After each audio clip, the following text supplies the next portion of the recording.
ہر نماز فرض ہے اور قطعی ہے اور یقینی ہے، لیکن فجر فجر ہے۔ میں نے تواریخ صلات میں پڑھا ہے کہ انبیاء و مرسلین کو نبوت وقت الفجر دی گئی ہے، اور نبوت کا اعلان فرض ہے، اس لیے اس میں قرات بالجہر ہے۔ اور جتنے اولیاء کمال کو پہنچتے ہیں وقت العصر میں، آزمائش کی گھڑی ہے بہت زیادہ، آدمی ذرا سا ادھر ادھر ہو جائے تو اثر نکل جاتی ہے، دھکا کھا جاتی ہے۔ امام اعظم رحمۃ اللہ علیہ نے ایک شاگرد کو دیکھا کہ ایسا سورج پیلا ہو رہا تھا، اور اس کو بھی دیکھا اور سورج کو بھی، تو امام صاحب نے کہا تجھے درد ہوتا تو تیرا رنگ بھی آج پیلا ہو چکا ہوتا، یہ سورج پیلا ہو گیا، اس فرار و شمس میں فجر پڑھتے ہو، کیا عذر ہے آپ کا؟ اس سے پہلے پڑھنا تھا۔ ترمذی شریف کی حدیث میں ایسے شخص جو بیٹھا رہتا ہے اور قصدن عصر کو مؤخر کرتا ہے، اس کو منافق کی نماز کہا ہے، اور پھر اس کے مال و دولت اور اولاد کو بد دعائیں دی گئی کہ ان کی وجہ سے یہ عصر میں دیر کر رہا ہے۔ نماز وقت پر، ان الصلاۃ کانت علی المؤمنین کتابا موقوتا۔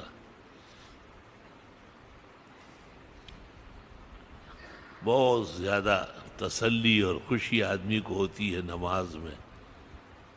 رسول اکرم صلی اللہ علیہ وسلم کو جب تکلیف، رنج، غم لاحق ہو جاتا، آپ فوراً نماز شروع کر دیتے تھے۔ نماز سے تسلی ملتی ہے، دلوں کو آرام ملتا ہے۔ اقم الصلاۃ لذکری، موسیٰ علیہ السلام کو اللہ نے کہا جب میں یاد آنے لگوں تو نماز پڑھنا شروع کر لے، آپ کو آرام مل جائے گا، خوشی ہوگی، تسلی مل جائے گی۔ ان الصلاۃ تنہی عن الفحشاء والمنکر، ہر طرح ناجائز کام اور بے حیائی، ان سے جان چھڑانے کا علاج بھی نماز ہے۔ جب نماز ہو جائے گی تو برائیاں چھوٹ جائے گی۔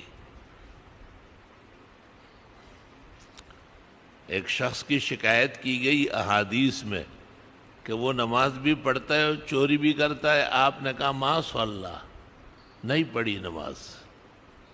پھر بتایا گیا کہ حضرت نماز بھی پڑھتا ہے اور چوری بھی کرتا ہے، آپ نے کہا ما صلی اللہ، کوئی نماز نہیں پڑھی۔ اس کے بعد اطلاع ملی کہ ہمیشہ کے لیے توبہ طائب ہو گیا۔ کسی کا سونا بھی پڑا ہوا ہے تو ہاتھ نہیں لگا، آپ نے کہا الآن صلی، اب جا کے نماز پڑھ لی اس نے۔ ایک آدمی نماز پڑھ رہا تھا، اور کبھی کان کو رچ رہا تھا اور کبھی داڑھی میں کھیل رہا تھا، آپ نے کہا لو خضع ھذا لخشع ھذا، اگر دل میں نماز کی قدر ہوتی تو اس کے اعضاء کو سکون آ جاتا۔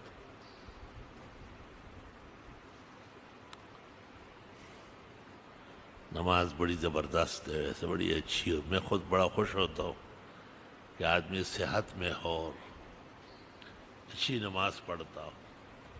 امام العصر المحدث الکبیر والفقیہ علی الاطلاق، شیخ و مشائخنا و استاذ و اساتذتنا و وسیلتنا الی اللہ، حضرت اقدس مولانا محمد انور شاہ صاحب رحمۃ اللہ علیہ بیمار تھے، لوگ دم کے لیے پانی وانی لاتے تھے، تو آپ مولانا ادریس صاحب میرٹھی ہمارے استاد خدمت میں تھے، تو ان سے کہے مولانا دم کرو، تو مولانا ادریس صاحب نے کہا کہ حضرت ہم کون ہوتے کدو کریلا، یہ تو آپ کا مبارک منہ ہے، وہ دم کرے گا تو کام بنے گا۔ آپ نے کہا باولے، میں نماز چارپائی پر پڑھتا ہوں بیٹھ کر، جس آدمی کی نماز کمزور ہوتی ہے اس کی ہر چیز کمزور ہو جاتی ہے، اور پھر زار و قطار روئے، پھوٹ پھوٹ کے روئے، پورا چہرہ آنسوں سے تر بتر ہو گئے۔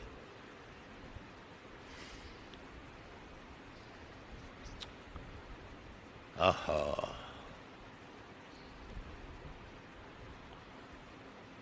میری بھی جب طبیعت زیادہ خراب ہو جاتی تو میں یہی فریاد کرتا ہوں اللہ تعالیٰ کو کہ 40 سال محراب و ممبر کا چوکیدارہ کیا ہے، اس کے خاطر جو ہے نا نمازیں تو صحیح پڑھنے دو، کہ کیا کر رہا ہے میرے ساتھ، اسی دن ٹھیک ہونا شروع ہو جاتا۔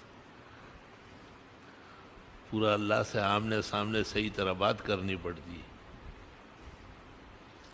اور ایک آدمی تھا نا، اس کی والدہ وفات ہو گئی، پھر کچھ دنوں بعد اس کا ایک بھائی مر گیا، پھر کچھ دنوں بعد اس کی ایک بھینس مر گئی۔ دیہاتوں میں تو یہی دولت ہوتی ہے، خزانہ ہوتا ہے۔ پھر ایک اور بچے کا ہارٹ ٹوٹ گیا، اس کا نام ایوب تھا اس شخص کا۔ تو وہ رات کے 3 بجے اپنے گھر کی چھت پر چڑھ گیا اور چیخ کے اللہ تعالیٰ کو کہنے لگا کہ او خدا، اے اللہ، یہ آپ نے مجھے کیا سمجھ رکھا ہے؟ میں کوئی ایوب صابر تو نہیں ہوں، میں تو ایوب جولا ہوں، ساری مصیبتیں ادھر بھیج رہے ہیں، میں کہاں برداشت کر سکتا ہوں۔ لوگ سارے اٹھ گئے، قریب مکان ہوتے، یہ رہا ایوب جولا چھت تخت ہے، اللہ سر جگڑا جڑکڑی دا۔ وہاں کے لوگ کہتے ہیں کہ کئی برسوں تک ان کے ہاں حادثہ نہیں ہوا۔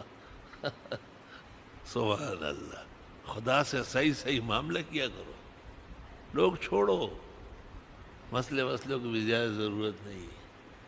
اللہ تعالیٰ سے بالکل سامنے بات کرو، اور حق تعالیٰ موجود ہے ہر جگہ، اور اللہ اپنی علم و قوت کے ساتھ سب کچھ کرتا ہے۔